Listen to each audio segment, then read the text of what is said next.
Ito ang tatlong snake plant variety na napakamalakas na pampaswerte ngayong taon. Millionaire snake plant. Tinatawag din itong well-famed snake plant. Kapag ilagay ito sa bahay ay talaga namang mag-aakit ng pera. Ang golden snake plant. Ang meaning nito ay resilience, protection, and good luck. Ito naman ang king of millionaire snake plant. Ito ay malaki, maganda sa loob ng ating bahay dahil nagtataboy ito ng malas. Familiar ba kayo sa halaman na ito? Nagtataboy daw ito ng aswang. Tinatawag ito na Sansevieria bacularis o mas kilalang buntot ng pagi. Alam niyo ba na takot ang aswang dito dahil sa malapagi na hugis ng dahon nito? Nagtataboy din ito ng masamang elemento katulad ng tikbalang at iba pa. Pwede niyo itong itanim sa tubig o itanim sa lupa, mas maganda kung nasa paso. I-pwesto niyo ito sa harap ng bahay ninyo dahil nagtataboy ito ng malas. Ito ang rare breed ng snake plant. Nakakita na ba kayo ng puti na kulay ng snake plant? Ito ang tinatawag na Sansevieria metallica siam silver o commonly named na snake plant o good luck plant. Ang dahon nito ay puti at napakaganda. Malusog ito ipasok sa loob ng bahay dahil nagbibigay ito ng oxygen sa gabi. Isa itong rare breed ng mga Sansevieria dahil kakaiba ang kulay nito. Napakaswerte ng halaman na ito lalo na sa spiritual and physical purity. Pinapalakas nito ang inyong enerhiya sa paligid kaya naman kung makakita kayo nitong halaman na ito, pwede kayong magtanim nito dahil madali lamang po ito alagaan. Magtanim kayo nito dahil yayaman kayo. Pinapaniwalaan na ang millionaire dollar snake plant o bilang kilalang well-famed snake plant ay napakaswerte. Alam niyo ba na napakamahal ito sa US dahil isa itong lucky plant na nilalagay sa kanilang tahanan. Tinawag itong millionaire dollar snake plant dahil sa batik-batik na dahon at maladolyar ang kulay nito. Ang pinakamagandang pwesto sa halaman na ito ay harap ng bahay o sa sala at pwede din kayong mag-wish tuwing unang buwan sa halaman na ito. Ito ang tatlong halaman na bihira lang mamulaklak pero pag magbigay ng bulaklak ay talaga namang napakaswerte. Ang fortune plant, tinatawag din itong tea plant. Kapag mamulaklak ito ay magbibigay ng swerte sa ating tahanan. Ang snake plant, ang bulaklak nito ay napakabango at once in a blue moon lang namumulaklak ang mga ito. Nagbibigay ito sa inyo ng abundance, prosperity. Kapag tumaya kayo sa loto ay mananalo daw kayo nito. Ang mga peace lily naman kapag namumulaklak ang mga ito ay magbibigay ng kapayapaan, kalinisan sa ating tahanan. Ito ang tatlong halaman na magandang ilagay sa ating loob ng bahay dahil napakaswerte nito. Lucky bamboo para sa pampaswerte sa pera at pampahatak ng pera lalo na sa may mga negosyo. Welcome plant para sa mga bagong oportunidad at dapat nakalagay ito sa ating harap ng ating bahay dahil welcome plant ito. Snake plant naman para sa anti-evil eye para may protection ka sa mga may naninira sa'yo.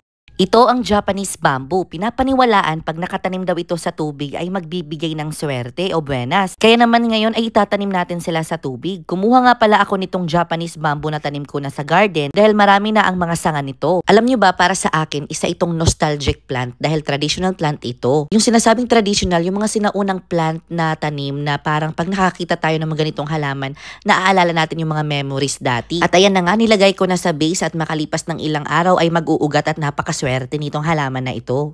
Ito ang malalakas na pampaswerteng halaman sa loob ng ating bahay. Ang una, ang lucky bamboo. Ito ay nag-a-attract ng financial success. Pangalawa naman, ang ZZ plant o welcome plant dahil nag-a-attract ito o nagwe-welcome ito ng mga bagong opportunity. Pangatlo naman, ang snake plant dahil nagtataboy ito ng malas. Ngayong video na ito ay tuturuan ko kayo gumawa ng pampaswerteng dish garden. Ang dish garden ay yung mga halaman na pinagsama sa isang pot pero ang ating gagawin ngayon ay pampaswerte. Kumuha tayo nitong epicea na napakaswerte sa mga love life. Kumuha din tayo ng red Fithonia na pampaswerte sa business. Kumuha na din tayo ng syngonium para sa ating kalusugan at maganda itong halaman na ito. Kumuha na din ako ng mga Dieffenbachia dahil napakaganda ito magkukontrast sa mga halaman natin nakuha kanina. At kumuha pa ako ng ibang halaman na pampaswerte at ilalagay natin dito sa ating dish garden. So itatanim na natin sila isa-isa dito sa napakagandang white pot mga ka-jungle. Ugaliin na medyo malapad ang ating pagtataniman para lahat sila ay may space. At ayan na nga mga ka-jungle, nakagawa na tayo ng napakagandang dish garden. Pinaghalo ko ng mga indoor plant na pampaswerte.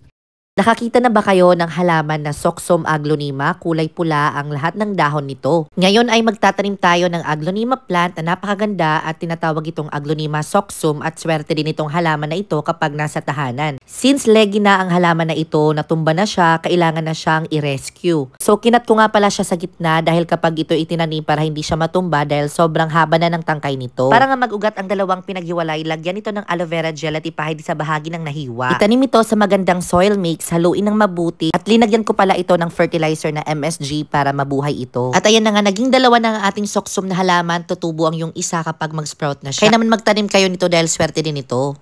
Ito ang tatlong snake plant na malulusog na magandang ilagay sa ating loob ng bahay. Una, yung ating Wilfane snake plant. Ang Wilfane ay makapal ang mga dahon na nagbibigay ng sapat na oxygen sa loob ng bahay. Swerte din ito dahil tinatawag ito na millionaire dollar snake plant. Ang sunod naman ay ang Mikado snake plant o bilang kilala na buntot ng pagi. Ito naman ay magandang ipasok sa loob ng bahay dahil nagpoprotekta ito sa mga harmful toxins na pumapaligid sa bahay. Sunod naman ang snake plant Corkii. Ito ay nagdadala ng swerte at malusog na halaman sa bahay at mabilis lang ito maparami at madali alagaan. Kayo ba, ano ang meron kayo sa mga nabanggit ko? Ito ang tatlong halaman para lumamig ang inyong tahanan o mga bahay. Una, ang mga peace lily. Alam niyo ba na 10 katumbas ng peace lily na halaman ay katumbas ng isang aircon? Mapapalamig ang inyong kapaligiran o tahanan. Ang sunod naman, ang snake plant. Alam niyo ba na naglalabas ito ng oxygen sa gabi kaya naman nagpapalamig ito ng tahanan? Pangatlo naman, ang ating mga philodendron plant. Dahil sa makapal na mga dahon nito ay pinapalamig niya ang ating kapaligiran. Ito po ang forever rich plant. Isa din itong pinapaniwalaan na may kakayahang makaakit ng kaunlaran at kayamanan. Ang magandang pwesto po nito ay sa bungad ng pintuan. Ito po ang forever rich plant. Isa din itong pinapaniwalaan na may kakayahang makaakit ng kaunlaran at kayamanan. Ang magandang pwesto po nito ay sa bungad ng pintuan. So sa Japanese bamboo ko, merong bumulaklak. Ayan.